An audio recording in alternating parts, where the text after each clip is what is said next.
BJP ಹಾಗೂ JDS ಮೈತ್ರಿ ಆಗಿರುವಂತದ್ದು. ಈ ಒಂದು ಮೈತ್ರಿ ಯಶಸ್ವಿ ಆಗುತ್ತೆ ಅಂತ ಅನ್ಸುತ್ತೆ ನಿಮಗೆ? ರಾಜ್ಯದ 28 ಸ್ಥಾನಗಳನ್ನು ಗೆಲ್ತೀವಿ ಎನ್ನುವ ನಂಬಿಕೆ ಇದೆ ನನಗೆ. ಮೈತ್ರಿ ಅನ್ನೋದು ಕೇವಲ ಒಂದು ಲೋಕಸಭೆ ಚುನಾವಣೆ ಮಾತ್ರ ಸೀಮಿತವಾಗಿರುತ್ತಾ ಮುಂದಿನ ದಿನಗಳಲ್ಲಿ ಬರ್ತಿರುವಂತಹ ಸ್ಥಳೀಯ ಸಂಸ್ಥೆಗಳ ಚುನಾವಣೆಗೂ ಮುಂದುವರಿಯುತ್ತೆ? 15 ವರ್ಷ ಮೈತ್ರಿ ಇರುತ್ತೆ ಅನ್ನೋದನ್ನ ದೃಷ್ಟಿಯಿಂದ ನಂಬಿಕೆಯಿಂದ ಆ ಮೈತ್ರಿಗೆ ನ್ಯಾಯ ಒದಗಿಸುವ ಒಂದು ಮೈತ್ರಿ ಧರ್ಮ ಪಾಲನೆ ಮಾಡ್ತೀವಿ. ಈಗ ನಿಮ್ಮ ಮನೆಯಲ್ಲಿ 2 ಪಕ್ಷವಾಗಿದೆಯಲ್ಲ, ಏನ್ ಹೇಳಕ್ ಬಯಸ್ತೀರಾ? 2 ಪಕ್ಷ ಇರಬಾರ್ದು, ಒಂದು ಅಡಿಗೆ ಮನೆಯಲ್ಲಿ 2 ಪಕ್ಷಗಳು ಇರಬಾರ್ದು ಅಂತ ಹೇಳಿ ನನ್ನ ಅಭಿಪ್ರಾಯ. ಹಾಯ್, ಹಲೋ, ನಮಸ್ಕಾರ. ನಾನು ಅಭಿಷೇಕ್ ಶೃಂಗೇರಿ. ಈ ವಾರದ ಈ ಒಂದು ವಿಶೇಷ ಸಂದರ್ಶನದಲ್ಲಿ ಏನು ಲೋಕಸಭೆ ಚುನಾವಣೆಯ ಕುರಿತು ಮಾತಾಡೋದು ಹಾಗೂ ಮೈತ್ರಿಯ ಕುರಿತಾಗಿ ಮಾತಾಡೋದು ರಾಜ್ಯ ಜೆಡಿಎಸ್ನ ಹಿರಿಯ ಉಪಾಧ್ಯಕ್ಷರು ಹಾಗೂ ಶೃಂಗೇರಿ ಕ್ಷೇತ್ರ ಜೆಡಿಎಸ್ನ 2023 ವಿಧಾನಸಭೆ ಚುನಾವಣೆಯ ಅಭ್ಯರ್ಥಿಯಾಗಿದ್ದಂತಹ ಶ್ರೀಯುತ ಸುಧಾಕರೇಶ್ ಶೆಟ್ಟಿ ನಮ್ಮ ಜೊತೆ ಇದ್ದಾರೆ. ಸುಧಾಕರೇಶ್ ಶೆಟ್ಟಿ, ಕಾರ್ಯಕ್ರಮಕ್ಕೆ ಆತ್ಮೀಯ ಸ್ವಾಗತ. ಸರ್, ಹೇಗಿದ್ದೀರಾ? ಬಹಳ ಚೆನ್ನಾಗಿದ್ದೀವಿ, ಯಾವಾಗಲೂ ಚೆನ್ನಾಗಿರ್ತೀವಿ, ಕಾಣ್ತಾ ಇದೆ. ಸರ್, ಈಗ ಮತ್ತೊಂದು ಮಹತ್ವದ ಲೋಕಸಭಾ ಚುನಾವಣೆಗೆ ಅಣಿಯಾಗ್ತಾ ಇದೆ. ಇಡೀ ದೇಶಾದ್ಯಂತ ಒಂದು ಪ್ರಜಾಪ್ರಭುತ್ವದ ದೊಡ್ಡ ಶೃಂಗೇರಿ ಕ್ಷೇತ್ರ ಆಗಿರ್ಬೋದು, ಉಡುಪಿ ಚಿಕ್ಕಮಗಳೂರು ಲೋಕಸಭಾ ಕ್ಷೇತ್ರ ವ್ಯಾಪ್ತಿಯಲ್ಲಿ ಓಡಾಟವನ್ನು ಮಾಡ್ತಾ ಇದ್ದಾರೆ. ಹೇಗಿದೆ ಈ ಒಂದು ಲೋಕಸಭಾ ಚುನಾವಣೆ ತಯಾರಿ, ಯಾವ ರೀತಿಯಾಗಿ ನಡೀತಾ ಇದೆ? ಲೋಕಸಭೆ ಮತ್ತು ವಿಧಾನಸಭೆ 2 ಬೇರೆ ಬೇರೆ ಚುನಾವಣೆಗಳು. ಲೋಕಸಭೆ ಅಂತ ಹೇಳಿದಾಗ ದೇಶ, ಭಾರತದ ಸಂವಿಧಾನ, ಗಡಿ, ವಿದೇಶದಲ್ಲಿ ಭಾರತದ ಒಂದು ಸ್ಥಾನಮಾನ, ಇದೆಲ್ಲದೂ ಬರುತ್ತೆ. ರಾಜ್ಯಸಭೆ ಚುನಾವಣೆ ಅಂತ ಹೇಳಿದಾಗ, ನಮ್ಮ ರಾಜ್ಯದ ಚುನಾವಣೆ ಅಂತ ಹೇಳಿದಾಗ ರಾಜ್ಯದ ಪರಿಮಿತಿ ಒಳಗಿರುವಂಥದ್ದು. ಆದ್ದರಿಂದ ಲೋಕಸಭೆ ಚುನಾವಣೆ, ಈ ಸರಿ ಚುನಾವಣೆ ವಿಶಿಷ್ಟವಾಗಿದೆ. ಮೊದಲಿಗೆ ಬಿಜೆಪಿ ಜೊತೆಯಲ್ಲಿ ಫಸ್ಟ್ ಟೈಮ್ JDS ಮೈತ್ರಿ ಮಾಡಿಕೊಂಡು ಲೋಕಸಭಾ ಚುನಾವಣೆಯನ್ನು ಎದುರಿಸ್ತಾ ಇದ್ದೇವೆ. ಸರ್, ಈಗ ನೀವು ಮಾತಾಡ್ತಾ ಹೇಳಿದ್ರಿ ಲೋಕಸಭಾ ಚುನಾವಣೆಯಲ್ಲಿ ಮೊದಲ ಬಾರಿ ಬಿಜೆಪಿ ಜೊತೆ ಮೈತ್ರಿ ಮಾಡಿಕೊಂಡು ಚುನಾವಣೆಯನ್ನು ಎದುರಿಸ್ತಾ ಇದ್ದೀರಿ ಅಂತ. ಇದು ಹೌದು, 2005 ಮೊದಲ ಬಾರಿ. ಹಿಂದೆ ನೀವು ಕಾಂಗ್ರೆಸ್ ಜೊತೆ ಮೈತ್ರಿ ಮಾಡ್ಕೊಂಡಿದ್ದಾದ್ರೆ ಲೋಕಸಭೆ ಚುನಾವಣೆ ಅಂತ ಬಂದಾಗ ಮೊದಲ ಬಾರಿಗೆ ಬಿಜೆಪಿ ಹಾಗೂ ಜೆಡಿಎಸ್ ಮೈತ್ರಿ ಆಗಿರುವಂತದ್ದು. ಈ ಒಂದು ಮೈತ್ರಿ ಯಶಸ್ವಿ ಆಗುತ್ತೆ ಅಂತ ಅನ್ಸುತ್ತೆ ನಿಮಗೆ? ಖಂಡಿತ ಈ ಸರಿಯ ಮೈತ್ರಿ ಯಶಸ್ವಿ ಆಗತ್ತೆ. ಕಾರಣ ಇಷ್ಟೇ, ಬಿಜೆಪಿ ಮತ್ತು JDSನ ಮತದ ಒಂದು ಕಳೆದ ಸಾರಿಯ ಮತ ಇರ್ಬೋದು, ಅಥವಾ ರಾಜ್ಯದಲ್ಲಿ ಬಿಜೆಪಿಗಿರುವಂಥ ಏನು ಹೋಲ್ಡಿಂಗ್, ಹಾಗೆ JDS ಪಕ್ಷ ತಳಮಟ್ಟದವರೆಗಿರುವಂಥ ಪಕ್ಷ, 2 ಪಕ್ಷ ಹೊಂದಾಣಿಕೆ ಮಾಡಿಕೊಂಡಿರೋದ್ರಿಂದ ರಾಜ್ಯದ 28 ಸ್ಥಾನಗಳನ್ನು ಗೆಲ್ತೀವಿ ಎನ್ನುವ ನಂಬಿಕೆ ಇದೆ. ಪ್ರಮುಖವಾಗಿ 2019 ಲೋಕಸಭಾ ಚುನಾವಣೆಯಲ್ಲಿ ಕಾಂಗ್ರೆಸ್ ಹಾಗೂ JDS ಮೈತ್ರಿನ ಮಾಡ್ಕೊಂಡಿತ್ತು. ಆ ಸಂದರ್ಭದಲ್ಲಿ ಬಿಜೆಪಿಯವರು ಎಲ್ಲ ಕಡೆ ಒಬ್ಬ ಹೊಡಿತಾ ಇದ್ರು, ಇದು ಅಪವಿತ್ರ ಮೈತ್ರಿ ಅಂತ ಹೇಳ್ತಾ ಇದ್ರು. ಈಗ ನೀವು ಮತ್ತು ಬಿಜೆಪಿಯವರು ಮೈತ್ರಿ ಮಾಡ್ಕೊಂಡಿರೋದು, ಈಗ ಅಂದ್ರೆ JDS ಬಿಜೆಪಿ ಜೊತೆ ಮೈತ್ರಿ ಮಾಡ್ಕೊಂಡ್ಮೇಲೆ ಪವಿತ್ರವಾಗಿದ್ಯಾ ಅಂತ? ಈ ಮೈತ್ರಿ ಅಥವಾ ಪವಿತ್ರ ಅನ್ನೋದಕ್ಕೆ ರಾಜಕೀಯದಲ್ಲಿ ನನ್ನ ಅಂದಾಜಿ ಆ ವ್ಯಾಲ್ಯೂಗಳೆಲ್ಲ ಕಳ್ಕೊಂಡ್ಬಿಟ್ಟಿದೆ. ಅಲ್ಲ, ಈಗ ಅಪವಿತ್ರ ಮೈತ್ರಿ ಅಂತ ಹೇಳ್ತಾ ಇದ್ದರು ಬಿಜೆಪಿಯವರು, ಈಗ ನೀವು ಅವ್ರ ಜೊತೆ ಮೈತ್ರಿ ಮಾಡ್ಕೊಂಡಿದ್ದಾರೆ. ಹಾಗಾಗಿ ಹೇಳ್ತಾ ಇದ್ದೀನಿ, JDS ಈಗ ಬಿಜೆಪಿ ಜೊತೆ ಮೈತ್ರಿ ಮಾಡ್ಕೊಂಡ್ರೆ ಇದು ಪವಿತ್ರ ಮೈತ್ರಿನ ಅಪವಿತ್ರ ಮೈತ್ರಿನ ಅಂತ? ಅದೇ ನಾನು ಹೇಳಿದೆ, ರಾಜಕೀಯದಲ್ಲಿ ಯಾರ ಜೊತೆಯಲ್ಲಿ ಇರ್ತಾರೋ ಅದು ಪವಿತ್ರವಾಗಿರುತ್ತೆ, ಯಾರು ಇರಲ್ವೋ ಅವರಿಗೆ ಅಪವಿತ್ರವಾಗಿರುತ್ತೆ. ಇದು ಸ್ವಾಭಾವಿಕ ಆದ ಒಂದು ಮಾತು ರಾಜಕೀಯದಲ್ಲಿ ಎಲ್ಲೂ ನಿಂತ ನೀರಲ್ಲ. ಯಾವ ಸಮಯದಲ್ಲಿ ಯಾವ ನಿರ್ಧಾರಗಳನ್ನು ರಾಜಕೀಯ ಪಕ್ಷಗಳು ತಗೊಳ್ತವೆ ಅನ್ನೋದು ಆ ನಿರ್ಧಾರ ತಗೊಳ್ಳೋಲ್ಲರಿಗೆ ಗೊತ್ತಾಗಲ್ಲ. ನಮ್ಮ ದೃಷ್ಟಿನಲ್ಲಿ ನಾವು ಯಾರ ಜೊತೆಯಲ್ಲಿ ಇದ್ದೀವೋ ಅವ್ರ ಹತ್ರ ಆನೆಸ್ಟ್ ಆಗಿ ಮೈತ್ರಿಗೆ ನ್ಯಾಯ ಕೊಟ್ಟಿದ್ದೀವಿ ಅನ್ನೋ ಧೈರ್ಯ ಇದೆ.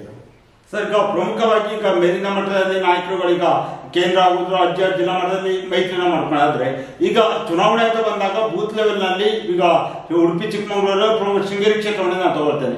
ಹಿಂದಿನ ಬಾರಿ ಚುನಾವಣೆಯಲ್ಲಿ ಬಿಜೆಪಿ ಹಾಗೂ JDS ನೇರವಾಗಿ ಫೈಟ್ ಅನ್ನ ಮಾಡುತ್ತೆ, ಕಾಂಗ್ರೆಸ್ ಕೂಡ. ಆದ್ರೆ ಈಗ ನೀವು ಮೈತ್ರಿನ ಮಾಡ್ಕೊಂಡಿದ್ದೀರಾ, ನಿಮ್ಮ ಕಾರ್ಯಕರ್ತರು ಬಿಜೆಪಿ ಕಾರ್ಯಕರ್ತರ ಜೊತೆ ಸೇರಿ ಈ ಒಂದು ಚುನಾವಣೆಯಲ್ಲಿ ಪ್ರಚಾರ ಆಗಿರ್ಬೋದು, ನಿಮ್ಮ ಅಭ್ಯರ್ಥಿ ಆಗಿರುವಂತಹ ಕೋಟಾಕ್ಷ ಪೂಜೆ ಅವರನ್ನ ಗೆಲ್ಸಕ್ ಸಾಧ್ಯ ಇದೆಯಾ ಅಂತ? ಈ ಮೈತ್ರಿ ಮೇಲ್ಮಟ್ಟದಲ್ಲಾಗಿ ಅದು ತಳಮಟ್ಟಕ್ಕೆ ಮುಟ್ಟದೇ ಇದ್ರೆ ಅದು ಮೈತ್ರಿ ಯಾವತ್ತೂ ಸಕ್ಸಸ್ ಆಗಲ್ಲ. ಒಂದು ಮೈತ್ರಿ ಸಕ್ಸಸ್ ಆಗುತ್ತೆ ಅಂತ ಅನ್ಸುತ್ತೆ ನಿಮ್ಗೆ? ಆದ್ರಿಂದ ಈ ಸರಿಯ ಮೈತ್ರಿ ರಾಜ್ಯ ಮಟ್ಟ, ದೇಶ ಮಟ್ಟದಲ್ಲಿ ಮೊದಲನೇ ಮೈತ್ರಿ ಆಯಿತು, ಆಮೇಲೆ ರಾಜ್ಯ ಮಟ್ಟ ಆಯಿತು, ಆಮೇಲೆ ಜಿಲ್ಲಾವಾರು, ತಾಲೂಕು ಮಟ್ಟ, ಹೋಬಳಿ ಮಟ್ಟ, ಬೂತ್ ಲೆವೆಲ್ಗೂ ನಾವು ಮೈತ್ರಿಯನ್ನು ಮಾಡ್ಕೊಂಡಿದ್ದೇವೆ. ಇವತ್ತು ಬೆಳಗ್ಗೆಯಿಂದಲೇ ನಾನು ಕಡಿಮೆ ಅಂತ ಹೇಳಿದ್ರೆ 14 ಬೂತ್ನ 2 ಪಕ್ಷಗಳ ಅಧ್ಯಕ್ಷರು, ಕಾರ್ಯದರ್ಶಿಗಳು, ಪದಾಧಿಕಾರಿಗಳ ಜೊತೆಯಲ್ಲಿ ಮಾತಾಡ್ತಾ ಇದ್ದೀವಿ. ಎರಡೂ ಪಕ್ಷದ ಕಾರ್ಯಕರ್ತಗಳನ್ನು ಪರಸ್ಪರ ನಂಬಿಕೆ, ಪರಸ್ಪರ ಗೌರವ ತಂದುಕೊಂಡು ಒಟ್ಟಿಗೆ ಕೆಲಸ ಮಾಡುವಂತಹ ಒಂದು ಸ್ಥಿತಿನ ನಿರ್ಮಾಣ ಮಾಡಿದ್ದೇವೆ. ಈ ಸರಿಯ ಚುನಾವಣೆ ಖಂಡಿತ ಯಾವುದು ಅಂತಂದ್ರೆ ಮೈತ್ರಿ ಅನ್ನೋದಕ್ಕಿಂತನೂ ಎರಡೂ ಪಕ್ಷಗಳು ಒಂದಾಗಿ ಹೋರಾಟ ಮಾಡ್ತಾ ಇದ್ದೇವೆ. ಸರ್, ಈಗ ಪ್ರಮುಖವಾಗಿ ಈಗ ನೀವು ಲೋಕಸಭಾ ಚುನಾವಣೆಯಲ್ಲಿ ಮೈತ್ರಿಯನ್ನು ಮಾಡ್ಕೊಂಡಿದ್ದೀರಾ, ಓಕೆ. ಆದರೆ ಮುಂದೆ ಈಗ ಕೆಲವೇ ತಿಂಗಳಲ್ಲಿ ಸ್ಥಳೀಯ ಸಂಸ್ಥೆಗಳಾಗಿರ್ಬೋದು, ಇನ್ನಿತರ ಚುನಾವಣೆಗಳು ಬರ್ತಾ ಇದೆ. ಈ ಮೈತ್ರಿ ಅನ್ನೋದು ಕೇವಲ ಒಂದು ಲೋಕಸಭಾ ಚುನಾವಣೆ ಮಾತ್ರ ಸೀಮಿತವಾಗಿರುತ್ತಾ, ಮುಂದಿನ ದಿನಗಳಲ್ಲಿ ಬರ್ತಿರುವಂತಹ ಸ್ಥಳೀಯ ಸಂಸ್ಥೆಗಳ ಚುನಾವಣೆಗೂ ಮುಂದುವರಿಯುತ್ತಾ? ನಾವು ಮುಂದೆ 15 ವರ್ಷ ಮೈತ್ರಿ ಇರುತ್ತೆ ಅನ್ನೋದನ್ನ ದೃಷ್ಟಿಯಿಂದ, ನಂಬಿಕೆಯಿಂದ ಆ ಮೈತ್ರಿಗೆ ನ್ಯಾಯ ಒದಗಿಸುವ ಒಂದು ಮೈತ್ರಿ ಧರ್ಮ ಪಾಲನೆ ಮಾಡ್ತಾ ಇದ್ದೇವೆ. ನಮ್ಮ ದೃಷ್ಟಿನಲ್ಲಿ ಖಂಡಿತ ಈ ಮೈತ್ರಿ ಶಾಶ್ವತವಾಗುತ್ತೆ. ದೇಶದ ಪ್ರಧಾನಿ ಮೋದಿಯವರು ಮತ್ತೆ ಮಾಜಿ ಪ್ರಧಾನಿ ದೇವೇಗೌಡರ ಮಾತುಕತೆ ಹಾಗೂ ನಮ್ಮ ನಾಯಕರಾದ ಕುಮಾರಣ್ಣನವರು ಎರಡೂ ಮೈತ್ರಿಗಳನ್ನ ಸಂಬಂಧವನ್ನು ಶಾಶ್ವತವಾಗಿ ಉಳಿಸಿಕೊಳ್ತಾರೆ ಅನ್ನೋ ಧೈರ್ಯ ನನಗೆ. ಸರ್, ಈಗ ಪ್ರಮುಖವಾಗಿ ನಿಮ್ಮ ಉಡುಪಿ ಚಿಕ್ಕಮಗಳೂರು ಲೋಕಸಭಾ ಕ್ಷೇತ್ರದ ಅಭ್ಯರ್ಥಿಯಾಗಿ ಕೋಟಾ ಶ್ರೀನಿವಾಸ ಪೂಜಾರಿ ಅವರು ಈಗ ಘೋಷಣೆ ಆಗಿರುವಂತೆ ಎಲ್ಲ ಕಡೆ ಕೂಡ ಹೋರಾಟವನ್ನು ಮಾಡ್ತಾ ಇದ್ದಾರೆ. ನಿಮ್ಮ ಅಭ್ಯರ್ಥಿ ಪ್ರಮುಖವಾಗಿ ಉಡುಪಿ ಚಿಕ್ಕಮಗಳೂರು ಲೋಕಸಭಾ ಕ್ಷೇತ್ರ ಅಭ್ಯರ್ಥಿಯಾಗಿರುವ ಕೋಟಾ ಶ್ರೀನಿವಾಸ ಪೂಜಾರಿ ಅವರಿಗೆ ಯಾಕೆ ಮತ ಹಾಕಬೇಕು? ಮೊದಲನೇದು, ಈ ಸರಿಯ ಚುನಾವಣೆ ದೇಶದ ಹಿತದೃಷ್ಟಿಯ ಚುನಾವಣೆ, ದೇಶದ ಆರ್ಥಿಕತೆ ಸಬಲವಾಗುವಂತ ಚುನಾವಣೆ, ದೇಶದ ಧರ್ಮ ಸಂಸ್ಕೃತಿ ಉಳಿಯುವಂತ ಚುನಾವಣೆ. ಅಂದ್ರೆ ನಿಮ್ಮ ಪ್ರಕಾರ ಬಿಜೆಪಿಗೆ ಅಥವಾ ಬಿಜೆಪಿ ಮೈತ್ರಿ ಅಭ್ಯರ್ಥಿಗಳಿಗೆ ವೋಟ್ ಹಾಕಿದ್ರೆ ಮಾತ್ರ ಧರ್ಮ ಸಂಸ್ಕೃತಿ ಉಳಿಯುತ್ತಂತ ಅರ್ಥನಾ? ಈ ಧರ್ಮ ಸಂಸ್ಕೃತಿ ಅಂತ ಹೇಳಿದಾಗ ಕೇವಲ ಹಿಂದೂ ಧರ್ಮ ಆಗಲ್ಲ, ಎಲ್ಲಾ ಧರ್ಮಗಳಲ್ಲೂ ಇರುತ್ತೆ. ಹಿಂದೂ, ಮುಸ್ಲಿಂ, ಕ್ರೈಸ್ತ, ನಮ್ಮ ದೇಶನೇ ಪ್ರಜಾಪ್ರಭುತ್ವವನ್ನು ನಂಬಿರೋ ದೇಶ.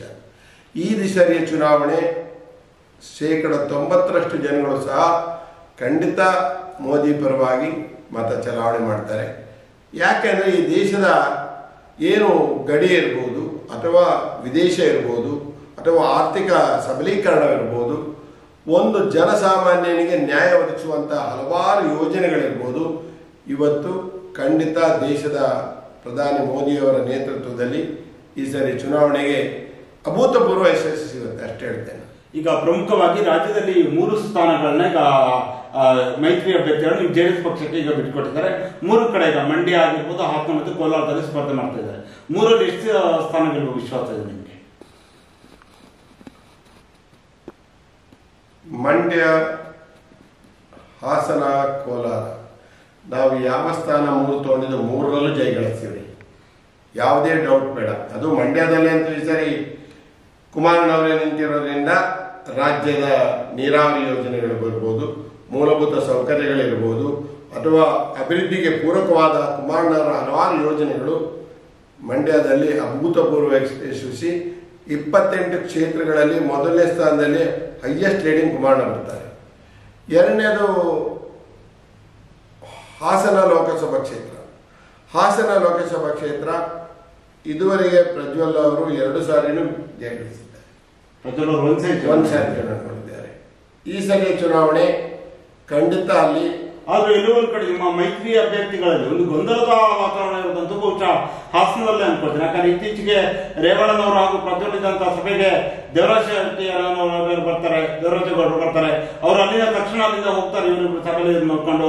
ಆ ಸಭೆಗೆ ಪ್ರೀತಮ್ ಗೌಡ ಅವರು ಬರೋದಿಲ್ಲ, ಬಿಜೆಪಿನೊಬ್ಬರು ಶಾಸಕರು ಕೂಡ ಬರೋದಿಲ್ಲ. ಇದೆಲ್ಲೋ ಒಂದ್ ಕಡೆ ಅಲ್ಲಿ ಮೈತ್ರಿ ಧರ್ಮ ಪಾಲನೆ ಆಗ್ತಾ ಇಲ್ವಾ ಅಂತ ಹಾಸನ ಲೋಕಸಭಾ ಕ್ಷೇತ್ರದಲ್ಲಿ?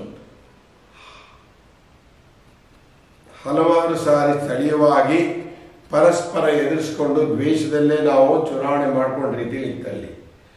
ಆ ಥರ ಪ್ರೀತಮ್ ಗೌಡ್ರು ಇರ್ಬೋದು, ದೇವರಾಜೇಗೌಡರು ಇರ್ಬೋದು, ಅವರು ಅವರ ಪಕ್ಷದ ನಿರ್ಧಾರಗಳಿಗೆ ಬದ್ಧರಾಗ್ತಾರೆ ಅನ್ನೋ ನಂಬಿಕೆ ನನಗಿದೆ. ಚುನಾವಣೆಗಳು ಇವಾಗೇನು ಚುನಾವಣೆ ಘೋಷಣೆ ಆಗಿದೆ, ಚುನಾವಣೆ ಪ್ರಚಾರ ಈಗ ತಾನೇ ಶುರುವಾಗಿದೆ. ಚುನಾವಣೆಯ ಅಂತಿಮ ಘಟ್ಟ ಬರುವಾಗ ಎಲ್ಲರೂ ಒಂದೇ ಒಂದು ಸ್ಟ್ರೀಮ್ನಲ್ಲಿ ಹೋರಾಟ ಮಾಡ್ತಾರೆ. ದೇವರಾಜೇಗೌಡರು ಸಹ, ಅದರಲ್ಲೂ ಪ್ರಮುಖವಾಗಿ ದೇವರಾಜೇಗೌಡರು ಅಂತ ನೀವು ಹೇಳಿದೆ. ದೇವರಾಜೇಗೌಡರು ರೇವಣ್ಣನವರ ಕುಟುಂಬದ ವಿರುದ್ಧ ಕೇಸನ್ನು ಹಾಕಿ ಕೇಸನ್ನು ನಡೆಸ್ತಾ ಇದ್ದಾರೆ. ಸ್ವತಃ ಪ್ರಜ್ವಲ್ ರೇವಣ್ಣ ಅವ್ರನ್ನ ಏನು ಲೋಕಸಭಾ ಅಭ್ಯರ್ಥಿಯಿಂದ ಇದು ಮಾಡ್ಬೇಕಂತ ಕೂಡ ಕೇಸನ್ನು ನಡೆಸಿದ್ರು. ಈಗ ಅವರೇ ಬಂದು ನಿಮ್ಮ ಅಭ್ಯರ್ಥಿ ಪರವಾಗಿ ಮತವನ್ನ ಕೇಳ್ತಾರೆ, ನಿಮ್ಮ ಅಭ್ಯರ್ಥಿ ಗೆಲುವಿಗೆ ಸಹಕಾರ ಮಾಡ್ತಾರೆ ಅನ್ನುವ ಯಾವ ನಂಬಿಕೆ ಇದೆಯಾ ಅಂತ ನಿಮಗೆ? ಈ ರಾಜಕೀಯದಲ್ಲಿ ಯಾರು ಶತ್ರುಗಳಲ್ಲ, ಯಾರು ಮಿತ್ರರಲ್ಲ. ಈಗ ಆ ಕೇಸ್ ಹಾಕುವಾಗ ನಾವು BJP ಪರಸ್ಪರ ವಿರುದ್ಧ ದಿಕ್ಕಿನಲ್ಲಿ ಹೋರಾಟ ಮಾಡ್ತಿದ್ವು. ಆ ಸಮಯದಲ್ಲಿ ನಿಮಗೆ ಗೊತ್ತಿರುವ ಹಾಗೆ ನಾವು ಕಾಂಗ್ರೆಸ್ನ ಪಾಲುದಾರರಾಗಿದ್ದರು. ಅವತ್ತವರು ಕಾಂಗ್ರೆಸ್ಸಿನ ನೀತಿಗಳನ್ನ ವಿರೋಧಿಸಿದ ಯಾರು ನಮ್ಮೆಲ್ಲ ಪ್ರಜ್ವಲ್ ವಿರೋಧ ಮಾಡಿದ್ದಾರೋ ಇವತ್ತದು ಕಾಂಗ್ರೆಸ್ ನೀತಿ ಬಿಟ್ಟೋಗಿದೆ, ದೇಶದ ನೀತಿ ಬಂದಿದೆ. ಅವರು ದೇಶದ ಏನು ಯಾವಾಗ 2023 ವಿಧಾನಸಭೆ ಚುನಾವಣೆಯಲ್ಲಿ JDSಗೆ ಹೀನಾಯ ಸೋಲಾಗತ್ತಲ್ಲ ರಾಜ್ಯದಲ್ಲಿ, ಆ ನಂತರ ಕಾಂಗ್ರೆಸ್ನ ನೀತಿ ಹೋಗಿ ದೇಶದ ನೀತಿ ಬಂದಿದೆ. ಈಗ 2023 ಚುನಾವಣೆ ನಿಮಗೆ ಗೊತ್ತಿರಲಿ, JDS ಹೀನಾಯವಾಗಿ ಗೊತ್ತಿಲ್ಲ, 19 ಸ್ಥಾನಗಳೇ ಗೊತ್ತಿರಬಹುದು. 33-34 ಸ್ಥಾನದಲ್ಲಿದ್ದಂತಹ JDS ಬಹುಶಃ ಕಳೆದ ಕಾಲದಲ್ಲಿ ಇಡೀ ದಶಕದಲ್ಲಿ ಅತಿ ಕಡಿಮೆ ಸ್ಥಾನವನ್ನು ಪಡೆದಿರುವಂತದ್ದು ಇದೆ, 19 ಸ್ಥಾನಕ್ಕೆ ಬರುತ್ತೆ. ಹಲವಾರು ಚುನಾವಣೆಗಳು 3/2 ಬಹುಮತ ಪಡೆದ ಕಾಂಗ್ರೆಸ್ ಪಕ್ಷ ಇನ್ನೊಂದು ಚುನಾವಣೆಯಲ್ಲಿ ತಳಮಟ್ಟಕ್ಕೆ ಬಂದ ಉದಾಹರಣೆಗಳಿದ್ದಾವೆ. ಹಾಗೆಯೇ ನಾವು ಕಳೆದ 19 ಸ್ಥಾನ ಗೆದ್ದಿದ್ರೆ 50 ಸ್ಥಾನದಲ್ಲಿ 2ನೇ ಪ್ಲೇಸಲ್ಲಿ ಇದ್ದೀವಿ. ಅದರ ಅರ್ಥ ನಾವು ಬಹಳ ಪ್ರಬಲವಾಗಿದ್ದೀವಿ. ಚುನಾವಣೆ ಯಾವುದೋ ಒಂದು ಗಾಳಿ ಬೀಸಿ ಅಥವಾ ಯಾವುದೋ ಒಂದು ರೀತಿಯಲ್ಲಿ ಚುನಾವಣೆ ನಡೆದು ಹೋಗ್ಬಿಟ್ಟಿದೆ. ಅದ್ರ ಬಗ್ಗೆ ನಾನು ಯಾವುದೇ ಕಾಮೆಂಟ್ಸ್ ಮಾಡಲ್ಲ, ಒಪ್ಕೊಳ್ತೀನಿ. ನಾನು ಸೋತಿದ್ದೇನೆ. ನಾನು ಸೋಲ್ಬೇಕಾದ ಮೊದಲು ಮೀಡಿಯಾ ಎಲ್ಲ ಕಡೆಯಲ್ಲೂ ಇತ್ತು. ಸುಧಾಕರ್ ಶೆಟ್ಟಿಯವರು ಫಸ್ಟ್ ರ್ಯಾಂಕಲ್ಲಿದ್ದರು. ಕೊನೆ ನೋಡುವ ನಾವು 3rd ಪ್ಲೇಸ್ ಬಂದಿದ್ದೀವಿ. ಅದು ಸ್ವಾಭಾವಿಕ. ಅದಕ್ಕೆ ನಾವು ಜನರ ತೀರ್ಪಿಗೆ ತಲೆಬಾಗಿದ್ದೇವೆ. ಈ ಸರಿಯ ಚುನಾವಣೆಯಲ್ಲಿ ಖಂಡಿತ JDS ಮತ್ತು BJP ಹೊಂದಾಣಿಕೆಯಲ್ಲಿ ಹಾಸನ ಚುನಾವಣೆಯಲ್ಲಿ ಗೆಲ್ತೇವೆ. ಹಾಗೇ ನಿಮಗೆ ಗೊತ್ತಿರಲಿ, ಕೋಲಾರ 23 ಚುನಾವಣೆಯಲ್ಲಿ ಅಲ್ಲಿನೂ ಸಹ ಕಾಂಗ್ರೆಸ್ ಈಗ BJPನಲ್ಲಿ ಮತ್ತೆ ಕಾಂಗ್ರೆಸ್ಗಿಂತ ನಮ್ಮ ಪಕ್ಷ 5,18,000 ಮತ ಇರುವಂತಹ ಪಕ್ಷ. ನಮ್ಮದು ಪಕ್ಷದ ಅಭ್ಯರ್ಥಿ ಖಂಡಿತ ಗೆಲ್ತಾರೆ. 3 ಸ್ಥಾನಗಳನ್ನು ಗೆಲ್ತೇವೆ. ಪ್ರಮುಖವಾಗಿ ನೀವು ಚುನಾವಣೆ ಸಂದರ್ಭದಲ್ಲಿ ಹೇಳ್ತಾ ಇದ್ರಿ, ಮನೆಯಲ್ಲಿ ಒಂದೇ ಪಕ್ಷ ಇರಬೇಕು, 2 ಪಕ್ಷ ಇರಬಾರ್ದು ಅನ್ನೋ ಒಂದು ಮಾತನ್ನ ಹೇಳ್ತಾ ಇದ್ರಿ. ನೀವೆಲ್ಲ ಕಡೆ ಕೂಡ ಅದೇ ಹೇಳಿಕೆಯನ್ನು ಕೊಟ್ಟಿದ್ರಿ, ಭಾಷಣದಲ್ಲಿ ತಿಳಿಸಿ. ಆದ್ರೆ ಈಗ ನಿಮ್ಮ ಮನೆಯಲ್ಲಿ 2 ಪಕ್ಷವಾಗಿದೆಯಲ್ಲ, ಏನ್ ಹೇಳಕ್ ಬಯಸ್ತೀರಾ? ನಾನು ಇವಾಗಲೂ ಎಲ್ರಿಗೂ ಹೇಳೋದಷ್ಟೇ, ಒಂದು ಮನೆಯಲ್ಲಿ 2 ಪಕ್ಷ ಇರಬಾರ್ದು, ಒಂದು ಅಡಿಗೆ ಮನೆಯಲ್ಲಿ 2 ಪಕ್ಷಗಳು ಇರಬಾರ್ದು ಅಂತ ಹೇಳಿ ನನ್ನ ಅಭಿಪ್ರಾಯ. ಕೆಲವು ಸಾರಿ ಹಲವಾರು ಪಕ್ಷಗಳಲ್ಲಿ ಅನಿವಾರ್ಯತೆ ನಡೆದೋಗ್ಬಿಡುತ್ತೆ. ಆದರೆ ಹಾಗೆ ನಾನು ಯಾವಾಗಲೂ ಹೇಳ್ತಿದ್ದೆ, ಅವರು 2 ಕುಟುಂಬಗಳ ಬೇರೆ ಬೇರೆ ಇರುವಾಗ ಅದರಲ್ಲಿ ಸ್ವಾಭಾವಿಕ ಅಂತ ಬಹಳ ದೊಡ್ಡ ಸಮಸ್ಯೆ ಅಲ್ಲ. ಅದರಲ್ಲೂ ನಿಮ್ಮ ಪ್ರೀತಿಯ ಸಹೋದರರು ಇತ್ತೀಚೆಗೆ ನಿಮ್ಮ JDS ಪಕ್ಷವನ್ನು ಬಿಟ್ಟು ಕಾಂಗ್ರೆಸ್ ಪಕ್ಷಕ್ಕೆ ಸೇರ್ಪಡೆಯಾಗಿದ್ದಾರೆ. ಇದೇ ಒಂದ್ ಕಡೆ ಸುಧಾಕರ್ ಶೆಟ್ಟಿ ಅವರು ರಾಜಕೀಯದಲ್ಲಿ ಒಂದು ರೀತಿ ಹಿನ್ನಡೆ ಆಗಬಹುದು ಅಂತ. ಅದು ನಿಮ್ಮ ಸ್ವಂತ ಊರಿನಲ್ಲಿ ಅಲ್ಲ, ಒಂದು ತಮ್ಮನ್ನ ಸ್ವಂತ ಊರಲ್ಲೇ ಇರುವಂತದ್ದು, ಅದರಿಂದ ಅದು ಅಂತ ಹಿನ್ನಡೆ. ಸರಿ, ಒಂದು ಚುನಾವಣೆ ಅಂತ ಬಂದಾಗ ಹಲವಾರು ವಿಷಯಗಳನ್ನ ಇಟ್ಕೊಂಡು ಚುನಾವಣೆಯನ್ನು ಎದುರಿಸ್ತೀವಿ. ಒಂದೊಂದು ಚುನಾವಣೆ ಒಂದೊಂದು ಆಧಾರದ ಮೇಲೆ ನಡೆಯುತ್ತೆ. ಈಗ ಪ್ರಮುಖವಾಗಿ 2024 ಲೋಕಸಭಾ ಚುನಾವಣೆಯಲ್ಲಿ BJP ಹಾಗೂ JDS ಮೈತ್ರಿ ಮಾಡ್ಕೊಂಡಿರುವಂತದ್ದು. ಈ ಎಲ್ಲ ವಿಚಾರಗಳನ್ನು ಗಮನದಲ್ಲಿಟ್ಕೊಂಡು ಉಡುಪಿ ಚಿಕ್ಕಮಗಳೂರು ಲೋಕಸಭಾ ಕ್ಷೇತ್ರದಲ್ಲಿ ನೀವು ಯಾವೆಲ್ಲ ವಿಚಾರಗಳನ್ನ ಇಟ್ಕೊಂಡು ಒಂದು ಚುನಾವಣೆಯನ್ನು ಎದುರಿಸ್ತಾ ಇದ್ದೀರಾ? ಮೊಟ್ಟ ಮೊದಲನೇದಾಗಿ ದೇಶದ ಹಿತದೃಷ್ಟಿ, ದೇಶದ ಭದ್ರತೆ ದೃಷ್ಟಿಯಿಂದ ನಾವು ಈ ಸರಿ BJP ಜೊತೆ ಕೈ ಜೋಡಿಸಿದ್ದೇವೆ. ಆ ದೇಶದ ಹಿತದೃಷ್ಟಿಯಿಂದ ನಾವು ಖಂಡಿತ ಈ ಸರಿ ಚುನಾವಣೆಯಲ್ಲಿ ಮತ ಕೇಳ್ತೇವೆ. ಎರಡನೇದು, ಈ ಸರಿ ನಮ್ಮ ಕ್ಯಾಂಡಿಡೇಟು ಒಬ್ಬ ಬಡ ಕೂಲಿ ಕಾರ್ಮಿಕರ ಮಗ. ಕೂಲಿ ಕಾರ್ಮಿಕರ ಸಮಸ್ಯೆ ಗೊತ್ತಿದೆ. ಒಬ್ಬ ಸಣ್ಣ ಫೋಟೋಗ್ರಾಫರು. ಅಲ್ಲ, ನೀವು ಎಲ್ಲ ಹೇಳ್ತಾ ಇದ್ದೀರಿ, ಇದು ಒಂದ್ ಕಡೆ ನೋಡ್ರಿ, ಬಡ ಕೂಲಿ ಕಾರ್ಮಿಕರ ಮಗ ಅಂತ ಹೇಳ್ತಾ ಇದ್ದೀರಾ, ಹಾಗೆ ಒಬ್ಬ ಸಾಮಾನ್ಯ ಕಾರ್ಯಕರ್ತ ಅಂತ ಹೇಳ್ತಾ ಇದ್ದೀರಾ, ಸರಳ ಸಜ್ಜನಿಕೆ ವ್ಯಕ್ತಿ ಅಂತಿದ್ದೀರಾ. ಇವೆಲ್ಲವೂ ಓಕೆ, ಇದನ್ನೇನು ಯಾರು ಅಲ್ಲಗಳಿಲ್ಲ. ಆದ್ರೆ ಬರೀ ಈ ಒಂದು ಭಾವನಾತ್ಮಕ ವಿಚಾರಗಳನ್ನ ಇಟ್ಕೊಂಡು ಮಾತ್ರ ನೀವು ಚುನಾವಣೆಯನ್ನು ಎದುರಿಸ್ತಾ ಇದ್ರಿ ವಿನಃ ನಾವು ಕ್ಷೇತ್ರಕ್ಕೆ ಏನು ಮಾಡ್ತೀವಿ ಅನ್ನೋದು ಕುರಿತಾಗಿ ಯಾರು ಮಾತಾಡ್ತಾ ಇಲ್ಲ. ಇದು ಯಾಕೆ ಮಾತಾಡ್ತಾ ಇಲ್ಲ? BJP ಅವರಾಗಿರ್ಬೋದು, JDS ಅವರಾಗಿರ್ಬೋದು. ಸತ್ಯ, ಕರೆಕ್ಟ್ ಇದೆ. ಒಬ್ಬ ಬಡವನ ಮಗ ಆದವನಿಗೆ ಸ್ಥಳೀಯ ಸಮಸ್ಯೆಗಳು ಗೊತ್ತಿರುತ್ತೆ. ಆ ಸ್ಥಳೀಯ ಸಮಸ್ಯೆಗಳ ಗೊತ್ತಿರುತ್ತಲ್ಲ, ಸ್ಥಳೀಯ ಸಮಸ್ಯೆಗಳನ್ನ ಒಂದು ಈಡೇರಿಸುವ ಒಂದು ಇಚ್ಛಾಶಕ್ತಿ ಇರ್ಬೇಕಲ್ವಾ? ಅಲ್ಲ, ಕೇವಲ ಧರ್ಮ ಅಥವಾ ಕೂಲಿ ಕಾರ್ಮಿಕ ಅಥವಾ ಏನೋ ಒಂದು ನೀವು ಹೇಳಿದಾಗೆ ಸೆಂಟಿಮೆಂಟಲ್ ಆಗಿ ಚುನಾವಣೆ ಮಾಡ್ಲಿಕ್ಕೆ ಆಗಲ್ಲ.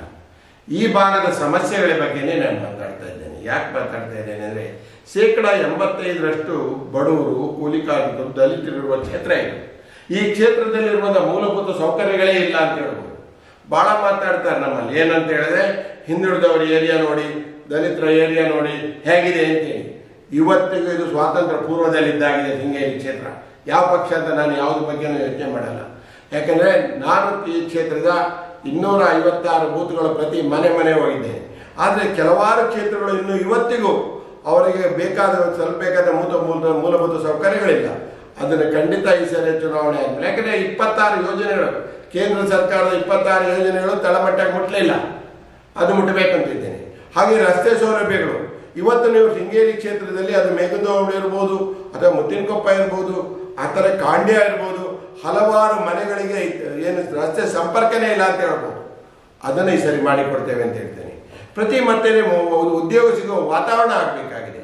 ಇವತ್ತು ಸ್ಟಾರ್ಟಪ್ ಇಂಡಿಯಾ ಇದೆ, ಮೇಕ್ ಇನ್ ಇಂಡಿಯಾ ಇದೆ, ಅಥವಾ ಸ್ಕಿಲ್ ಡೆವಲಪ್ಮೆಂಟ್ ಇದೆ, ಕ್ಲಸ್ಟರ್ ಇದೆ, 100 ಯೋಜನೆಗಳ ಮಹಾಪೂರವಿದೆ. ಸಣ್ಣ ಎಕ್ಸಾಂಪಲ್, ಒಂದು CGTMS 5 ಕೋಟಿವರೆಗೆ ಯಾವುದೇ ಒಂದು ಒಬ್ಬನಿಗೆ ಸೆಕ್ಯೂರಿಟಿ ಬೇಡ, ಅಥವಾ ಯಾವುದೇ ಒಂದು ಅವನ ಇನ್ನೊಬ್ಬ ಜಾಮೀನು ಬೇಡ, ಯಾವುದು ಬೇಕಾಗಿಲ್ಲ, ಕೊಲಾಟ್ರಲ್ ಬೇಡ ಅಂತ ಯೋಜನೆಗಳನ್ನು ಯುವಕರಿಗೆ ಪರಿಚಯ ಮಾಡಬೇಕಾಗುತ್ತೆ. ಯುವ ಸಮಾಜ ಶೃಂಗೇರಿ ಕ್ಷೇತ್ರ, ಬೆಂಗಳೂರು ಇಲ್ಲದೆ ಬೇರೆ ಭಾಗದಲ್ಲಿ ಹೋಗಿ ಕೂಲಿ ಮಾಡ್ತಾ ಇದ್ದಾರೆ. ಆದರೆ ಅದನ್ನು ತಪ್ಪಿಸಬೇಕಂತೇಳಿ 2014ರಿಂದ ಮೋದಿಯವರು ಹಲವಾರು ಯೋಜನೆಗಳನ್ನು ತಂದಿದ್ದಾರೆ. ಕೇಂದ್ರ ಸರ್ಕಾರ ತಂದಿದೆ. ಆ ಯೋಜನೆಗಳನ್ನು ಎಲ್ಲಿ ನಿಮ್ಮಲ್ಲಿ ಅವೇರ್ನೆಸ್ ಆಗಿದೆ? ಯಾರದ್ರ ಬಗ್ಗೆ ಮಾತಾಡ್ತೀರಿ? ಏನೂ ಇಲ್ಲ. ಅದು ಬಿಟ್ಟು ನಾವು ಅದನ್ನು ಬೇಡದ ವಿಷಯಗಳ ಮೇಲೆ ಚರ್ಚೆ ಮಾಡ್ತಾ ಇದ್ದೀವಿ. ಯುವ ಸಮಾಜ ಕಣ್ಮುಚ್ಚಿ ಕೂತಿದೆ ನನ್ನ ಕ್ಷೇತ್ರದಲ್ಲಿ.